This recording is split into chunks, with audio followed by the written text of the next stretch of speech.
After having taken medicine and fasted for 3 days, all the fire in the town is extinguished. During this fast, they abstain from the gratification of every appetite and passion whatever. A general amnesty is proclaimed. All malefactors may return to their town. On the 4th morning, the high priest, by rubbing dry wood together, produces new fire in the public square, from whence every habitation in the town is supplied with a new and pure flame. They then feast on the new corn and fruits, and dance and sing for 3 days. And the 4 following days they receive visits and rejoice with their friends from neighboring towns who have in their manner purified and prepared themselves. The Mexicans also practiced a similar purification at the end of every 52 years, in the belief that it was time for the world to come to an end. I have scarcely heard of a truer sacrament that is, as the dictionary defines it, outward and visible sign of an inward and spiritual grace, than this, and I have no doubt that they were originally inspired directly from heaven to do thus, though they have no biblical record of the revelation. For more than 5 years I maintained myself thus solely by the labor of my hands, and I found that, by working about 6 weeks in a year, I could meet all the expenses of living, the whole of my winters as well as most of my summers. I had free and clear for study. I have thoroughly tried school-keeping and found that my expenses were in proportion, or rather out of proportion, to my income, for I was obliged to dress and train, not to say think and believe, accordingly, and I lost my time into the bargain. I did not teach for the good of my fellow men, but simply for a livelihood. This was a failure. I have tried trade, but I found that it would take 10 years to get under way in that, and that then I should probably be on my way to the devil.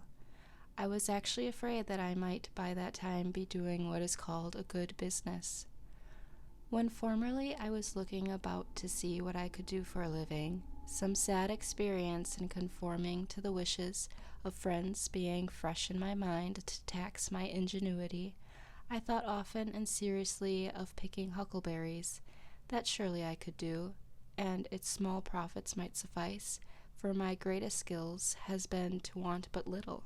So little capital it required, so little distraction for my wonted moods, I foolishly thought.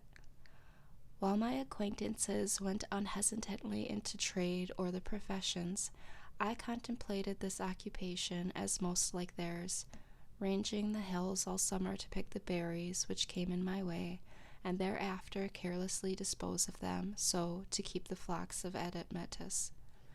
I also dreamed that I might gather the wild herbs, or carry evergreens to such villages as love to be reminded of the woods, even to the city, by hay cart loads.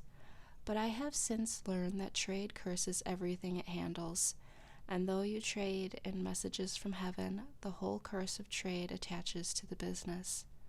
As I preferred some things to others, and especially valued my freedom, as I could fare hard and yet succeed well, I did not wish to spend my time in earning rich carpets or other fine furniture, or delicate cookery, or a house in the Grecian or the Gothic style just yet. If there are any to whom it is no interruption to acquire these things, and who know how to use them when acquired, I relinquish to them the pursuit.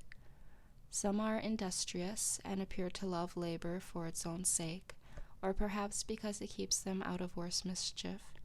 To such I have at present nothing to say. Those who would not know what to do with more leisure than they now enjoy, I might advise to work twice as hard as they do, work till they pay for themselves, and get their free papers. For myself, I found that the occupation of a day laborer was the most independent of any, especially as it required only 30 or 40 days in a year to support one.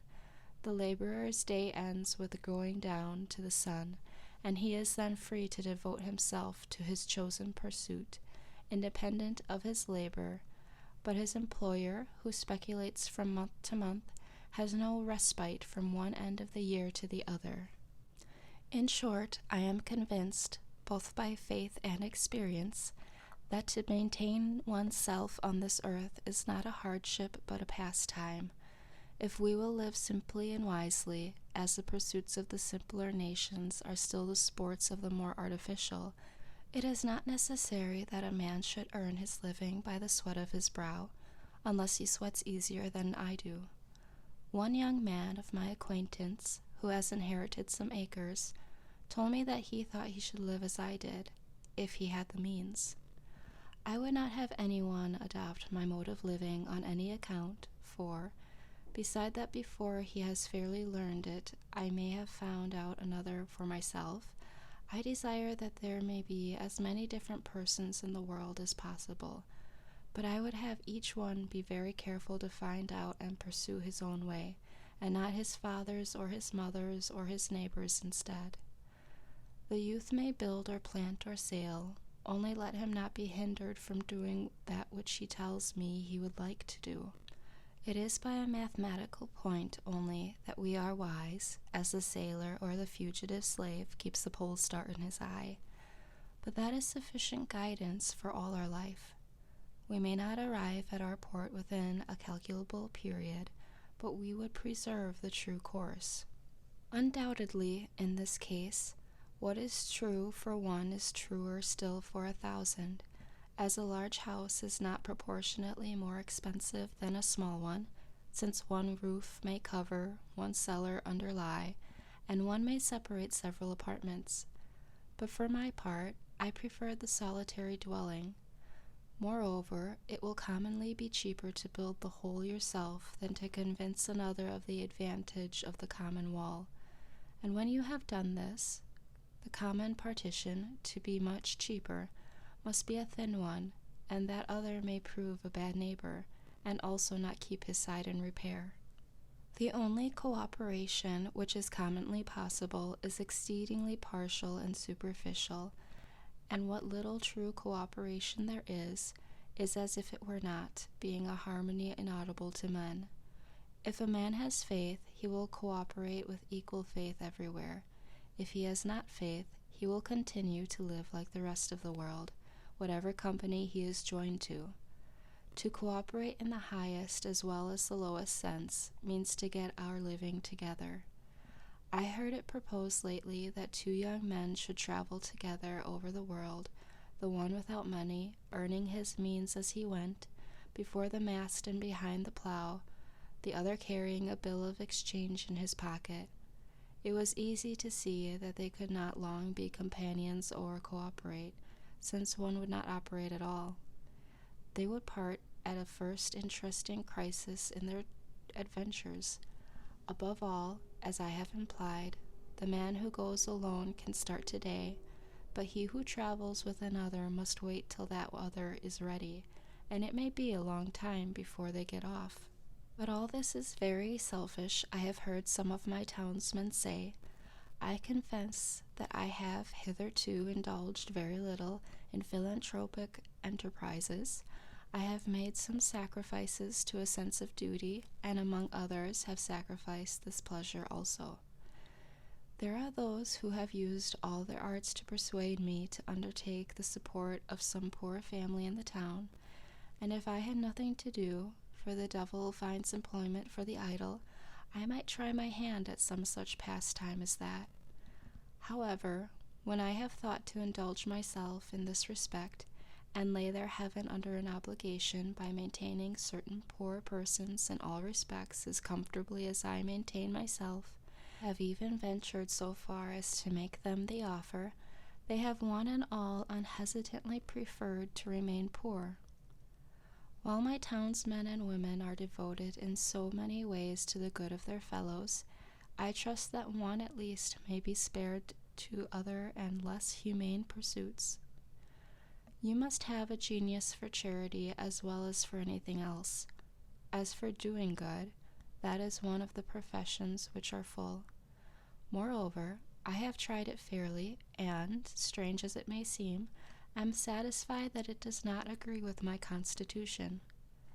Probably I should not consciously and deliberately forsake my particular calling to do the good which society demands of me, to save the universe from annihilation, and I believe that a like but infinitely greater steadfastness elsewhere is all that now preserves it. But I would not stand between any man and his genius, and to him who does this work, which I decline, with his whole heart and soul and life, I would say, persevere, even if the world call it doing evil, as it is the most likely they will. I am far from supposing that my case is a peculiar one. No doubt many of my readers would make a similar deference. At doing something, I will not engage that my neighbors shall pronounce it good. I do not hesitate to say that I should be a capital fellow to hire, but what that is, it is for my employer to find out. What good I do, in the common sense of that word, must be aside from my main path, and for the most wholly unintended. Men say, practically, begin where you are and such as you are, without aiming mainly to become of more worth, and the kindness aforethought go about doing good. If I were to preach at all in this strain, I should say rather, set about doing good, as if the sun should stop when he had kindled his fires up to the splendor of a moon or a star or the sixth magnitude, and go about like a Robin Goodfellow, peeping in at every cottage window, inspiring lunatics, and tainting meats, and making darkness visible, instead of steadily increasing his genial heat and beneficence till he is of such brightness that no mortal can look him in the face. And then, and in the meanwhile too, going about the world in his own orbit, doing it good, or rather, as a true philosophy has discovered, the world doing about him getting good. When Phaeton, wishing to prove his heavenly birth by his beneficence, had the sun's chariot but one day, and drove out of the beaten track, he burned several blocks of houses in the lower streets of heaven, and scorched the surface of the earth, and dried up every spring, and made the great desert of Sahara, till at length Jupiter hurled him headlong to the earth with a thunderbolt, and the sun, through grief at his death, did not shine for a year. There is no odor so bad as that which arises from goodness tainted. It is human, it is divine, carrion. If I knew for a certain that a man was coming to my house with the conscious design of doing me good, I should run for my life, as from that dry and parching wind of the African deserts called the simoom, which fills the mouth and nose and ears and eyes with dust till you are suffocated, for fear that I should get some of his good done to me, some of its virus mingled with my blood. No, in this case I should rather suffer evil the natural way. A man is not a good man to me because he will feed me if I should be starving, or warm me if I should be freezing, or pull me out of a ditch if I should ever fall into one. I can find you a Newfoundland dog that will do as much. Philanthropy is not love for one's fellow man in the broadest sense. Howard was no doubt an exceedingly kind and worthy man in his way, and has his reward, but, comparatively speaking, what are 100 Howards to us? If their philanthropy do not help us in our best estate, when we are most worthy to be helped. I never heard of a philanthropic meeting in which it was sincerely proposed to do any good to me or the like of me. The Jesuits were quite balked by those Indians who, being burned at the stake, suggested new modes of torture to their tormentors. Being superior to physical suffering, it sometimes chanced that they were superior to any consolation which the missionaries could offer, and the law to do as you would be done by fell with less persuasiveness on the ears of those who, for their part, did not care how they were done by, who loved their enemies after a new fashion, and came very near freely forgiving them all they did. Be sure that you give the poor the aid they most need, though it be your example which leaves them far behind.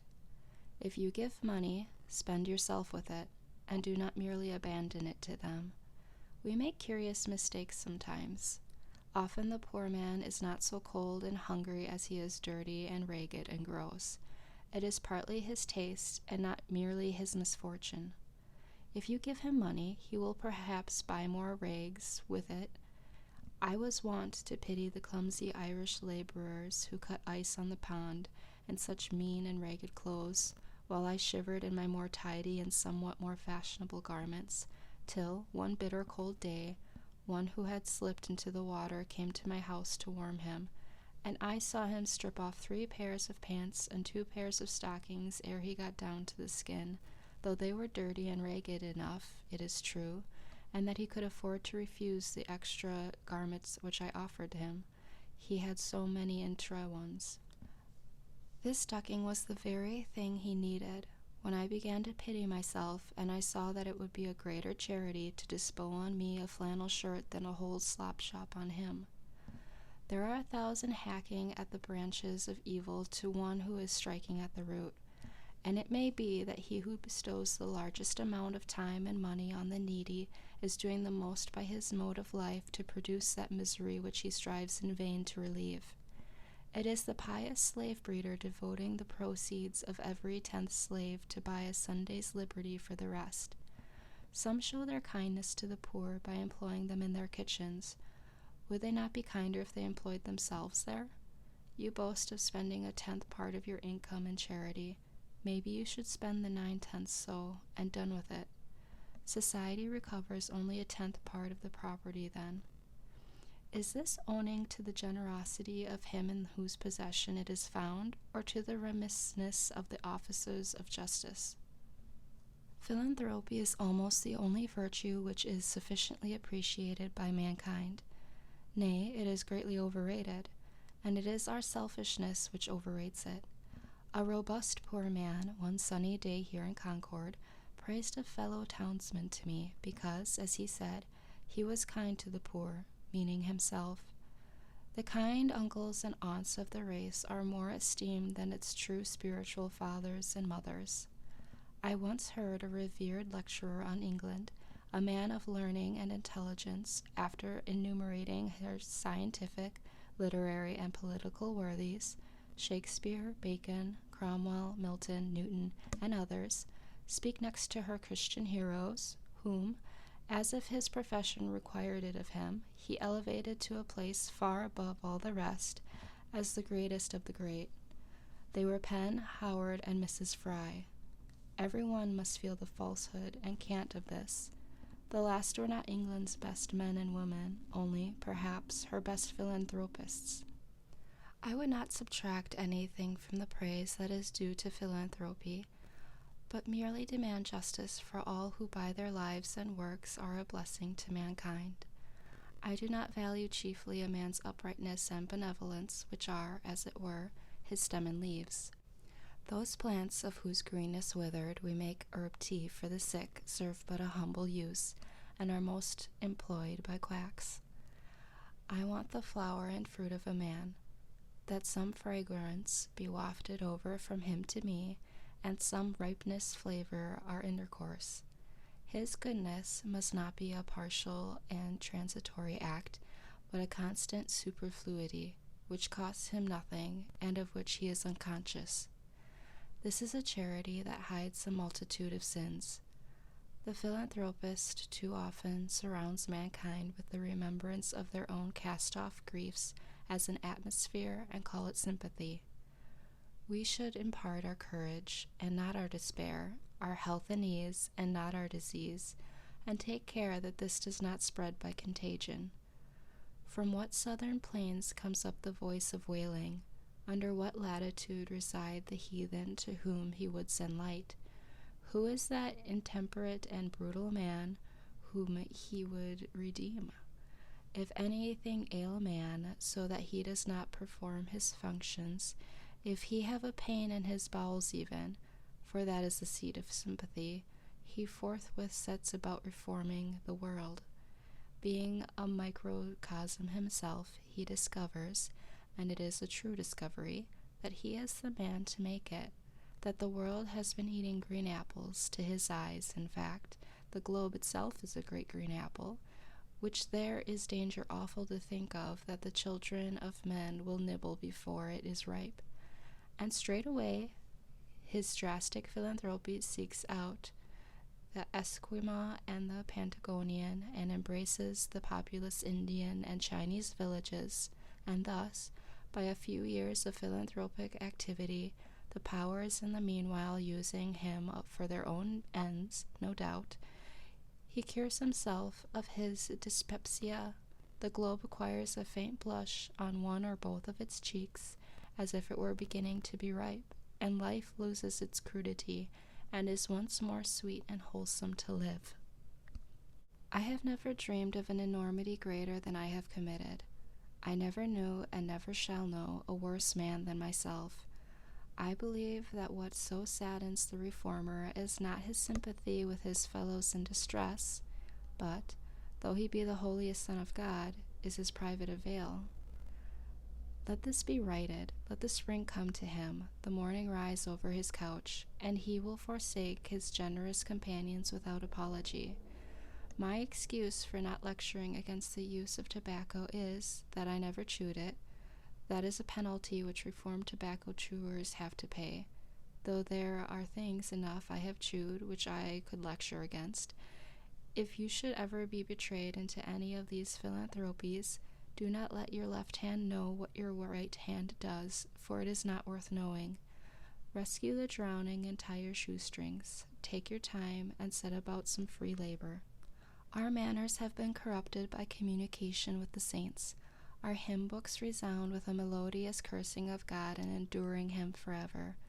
One would say that even the prophets and redeemers had rather consoled the fears than confirmed the hopes of man. There is nowhere recorded a simple and irrepressible satisfaction with the gift of life, any memorable praise of God. All health and success does me good, however far off and withdrawn it may appear. All disease and failure helps to make me sad and does me evil, however much sympathy it may have with me or I with it. If, then, we would indeed restore mankind by truly Indian, botanic, magnetic, or natural means, let us first be as simple and well as nature ourselves, dispel the clouds which hang over our own brows, and take up a little life into our pores. Do not stay to be an overseer of the poor, but endeavor to become one of the worthies of the world. I read in the Gulistan, or flower garden, of Sheikh Sadi of Shiraz that they asked a wise man, saying, "Of the many celebrated trees which the Most High God has created lofty and umbrageous, they can none azad or free, excepting the cypress, which bears no fruit. What mystery is there in this?" He replied, "Each has its appropriate produce and appointed season, during the continuance of which it is fresh and blooming, and during their absence dry and withered. To neither of which states is the cypress exposed, being always flourishing, and of this nature are the azads, or religious independence. Fix not thy heat on that which is transitory, for the Dila, or Turgis, will continue to flow through Baghdad after the race of caliphs is extinct. If thy hand has plenty, be liberal as the date tree, but if it affords nothing to give away, be an azad, or free man, like the cypress." Complemental verses. The pretensions of poverty, thou dost presume too much, poor needy wretch, to claim a station in the firmament, because thy humble cottage, or thy tub, nurses some lazy or pedantic virtue. In the cheap sunshine, or by shady springs, with roots and pot herbs, where thy right hand, tearing some humane passions from the mind, upon whose stocks fair blooming virtues flourish, degradeth nature and benumbeth sense, and Gorgon-like turns active men to stone. We not require the dull society of our necessitated temperance, or that unnatural stupidity that knows no joy nor sorrow, nor your forced, falsely exalted passive fortitude above the active. This low, abject brood, that fix their seats in mediocrity, become your servile minds, but we advance such virtues only as admits excess, brave, bounteous acts, regal magnificence, all-seeing prudence, magnanimity, that knows no bounds, and that heroic virtue for which antiquity hath left no name, but patterns only, such as Hercules, Achilles, Theseus, back to thy loathed cell. And when thou seest the new enlightenment sphere, study to know but what those worthies were. T. Carew. Where I lived and what I lived for. At a certain season of our life, we are accustomed to consider every spot as the possible site of a house. I have thus surveyed the country on every side within a dozen miles of where I live. In immigration, I have brought all the farms in succession, for all were to be bought, and I knew their price. I walked over each farmer's premises, tasted his wild apples, discoursed on husbandry with him, took his farm at his price, at any price, mortgaging it to him in my mind, even put a higher price on it, took everything but a deed of it, took his word for his deed, for I dearly loved to talk, cultivated it, and him too to some extent, I trust, and withdrew when I had enjoyed it long enough, leaving him to carry it on. This experience entitled me to be regarded as a sort of real estate broker by my friends. Wherever I sat, there I might live, and the landscape radiated from me accordingly. What is a house but a settee, a seat? Better if a country seat. I discovered many a site for a house not likely to be soon improved, which some might have thought too far from the village, but to my eyes the village was too far from it. Well, there I might live, I said, and there I did live, for an hour, a summer and a winter life, saw how I could let the years run off, buffet the winter through, and see the spring come in. The future inhabitants of this region, wherever they may place their houses, may be sure that they have been anticipated. An afternoon sufficed to lay out the land into orchard, woodlot, and pasture, and to decide what fine oaks or pines should be left to stand before the door, and whence each blasted tree could be seen to the best advantage, and then I let it lie, fallow perchance, for a man is rich in proportion to the number of things which he can afford to let alone. My imagination carried me so far that I even had the refusal of several farms. The refusal was all I wanted, but I never got my fingers burned by actual possession.